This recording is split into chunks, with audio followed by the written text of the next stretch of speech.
چی کشت میشه؟ اینجا دیگه فلان که غیر انجیرک فلان او نداره کاریز خوش شده فلان هیچ کشتی نداره. انجیر هم میکنیم. انجیر اسم انجیرک انجیر که بفهم نمی‌کنه. انجیر درختانه داره. نه نداره.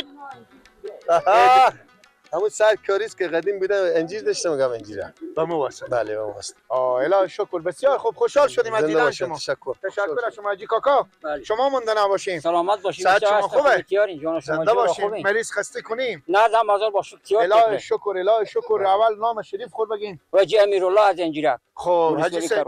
خب حاجی صاحب. بله. تا بزنیم که بومی همین منطقه ایم دیگه. بله بله. خب چند تا مثل می دالونا قدیمی داره کاکا؟ همین یک دونه دیگه هم هست وسط قلعه. خب دیگه هم جا تاریخی داره؟ بله همه قلعه شما بریم ببینید همه تاریخی.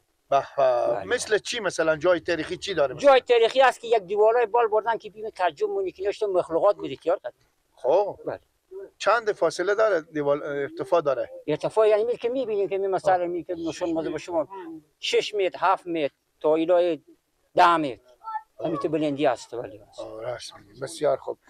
چقدر نفوس زندگی میکنه اینجا؟ پیش از این به 3 سال 2800 نفوسی بود. نام خدا. بله. حال چگذره؟ حال شاید که ممکن داشته باشه که 2,500. نام خدا نام خدا خدا زیاد کنه. بسیار خوب کاکا. شما کاروبار شما چیه؟ کاروبار ما دیگونی بود که دم آزار با شکر می کاریز خوش شد. فقط اوور حال ما از چند کیلومتری میاریم. راستی مگو شوخی نمیکنم. نه شوخی نمیکنم دیگه. حاجی کاکا شما میایم یا باشیم اینجا؟ خوبه.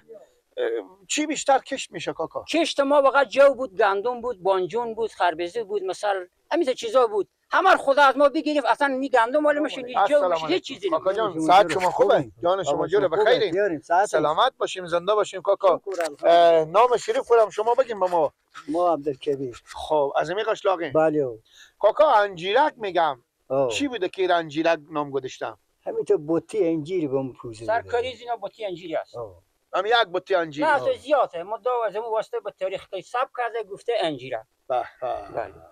خب غلط بگیم همین غلط چند سال تاریخ داره؟ غلط